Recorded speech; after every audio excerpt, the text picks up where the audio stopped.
Hey, Beer Fueled family. It is at Nick Sparts here with you guys for your Saturday news shot. Don't have a ton of news that's not injury related, and since my next segment I'm recording immediately after this is going to be in and out covering all the injury news, I'm not going to worry about any of that. So we're just going to get to the major transactional news that happened today. So let's quick run through all of that. As always, you can follow us on Facebook or on Twitter at BeerFueledFF. Facebook is Beerfield Fantasy Football, or the YouTube channel where you can catch content from us 6 days a week with all your news and segment updates can be found at Beerfield Fantasy Football. Please like and subscribe. Twitter's the main platform to reach out for us if you have any questions. And as always, podcast is Monday, Wednesday, Friday episodes. Monday is going to be a review of the weekend's action. It'll be through Sunday night. Wednesday, we'll review the Monday night game, preview Thursday night, and then just do some other segments for you guys to keep you guys informed. And then Friday's episode will be a preview of all Sundays and Mondays action. That's the plan schedule through the entire season. Keep an eye out for all of that. Let's quick jump into today's news, though. I got 4 pieces of information for you. First off, Sebastian Janikowski, Seabass himself, has been placed on IR. He's going to miss at least 6 weeks. A guy named Giorgio Tavaccio will be the kicker. Don't know anything about him. Don't know if he's any good. Don't know if he's going to be terrible. This should be interesting to watch. So keep an eye on that for the next 6 weeks.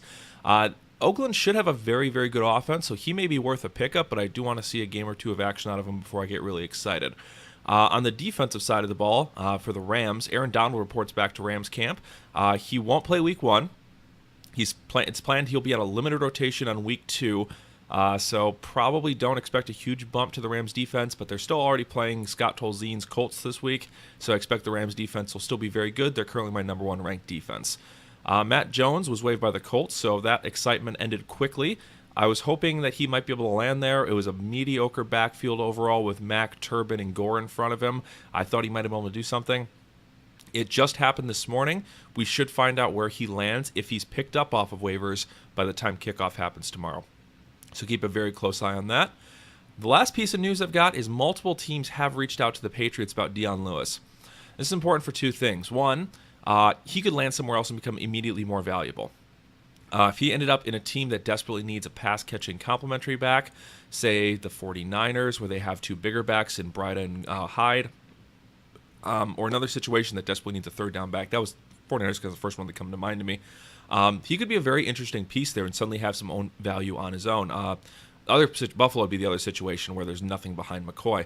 The other big thing is this would finally clear up their backfield, the Patriots' backfield a little bit, because right now, with the 4-headed monster, you don't know really who to start. A lot of people are going to be freaking out about Gillislee's 3 touchdowns, but he got 45 yards total.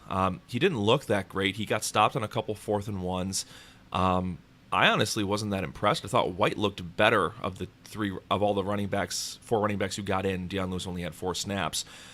So at this point, White's still my favorite, but I don't love any of them, and they're all going to be lowly ranked unless one of the 4 guys gets cleared out of here, and you can guarantee some more snaps to the other 3 pieces. So it looks like Lewis may be the odd man out, who might get shipped off somewhere else.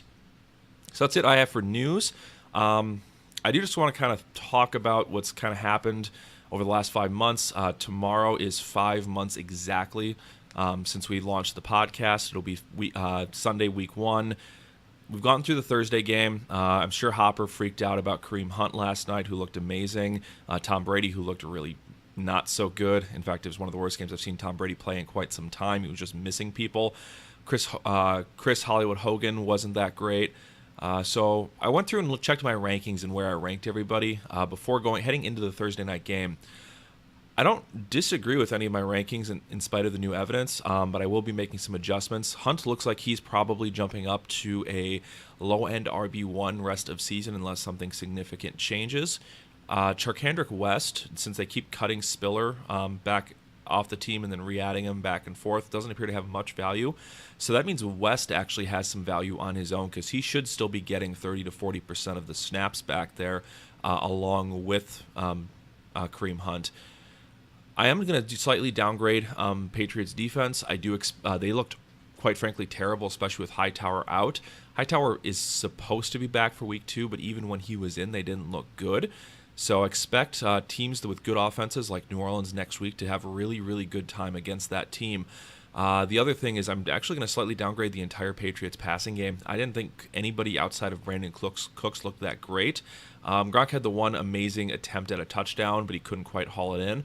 But beyond Gronk and Cooks, which you can scheme to knock those two guys out of it, Amendola was solid, but he got a concussion. He's got injury histories. They're trying to play him on a limited snap count. Hogan didn't look that great. Peters completely baffled him all game, and there was no one else to step up. Dorsett didn't do anything. So this could change in a few weeks. They could come out and impress me, especially since the Saints should have a worse defense. It's not going to be a giant downgrade, but I am going to probably slightly lean away from them. Next week, I'll probably have Breeze and both Breeze and Rodgers ahead of Brady in my initial rankings, which I'll try to tweet those out to you guys on Monday. The other thing is just kind of looking at this as a podcast. We've done way better than we were originally thinking. I expected this to be a slow growing process. I thought we might have some sort of following here at this point in the season, but we're on pace for 10,000 downloads this month on the podcast. The YouTube channel's early, but it's growing. We're up to 15 subscribers, so thanks to you guys for checking in. We're going to keep trying to grow this out as well as another way of getting you guys information. I'm just real happy with everything so far. It's been a lot of work, a lot of late nights. I haven't slept nearly as much as I would like for the last couple months, but I'm really happy with the work we've put in. We're going to keep trying to grind this out for you guys, and I'm hoping the success continues and we can actually start turning this into something that makes some money for us, so we can start covering all the bills we're throwing to it. For announcements, we've mentioned this on the show. Website is almost done. We're working with an organization called Open Shop Print House here in Central Illinois. They've sent us the mocks for it. It looks great. I'm really excited to get that up there, and we'll start getting rankings and everything posted directly to that. And we're going to try to get some weekly articles out for you guys as well. The next project after that's done is to get our Patreon up. We'll have some announcements on some of the rewards we're going to throw out there with the Patreon. And then beyond that, it's just going to keep developing the YouTube channel, keep releasing the podcast for you guys. And if there's anything else you guys want to see from us that would be helpful, please let us know. We just want this to grow into a successful operation.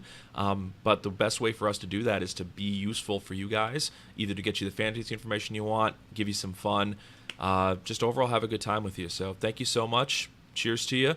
And you guys have a great rest of your day. I'll be back in probably about an hour after this post with In and Outs, where we'll talk all the injury news for week 1. Thank you so much. Love you all.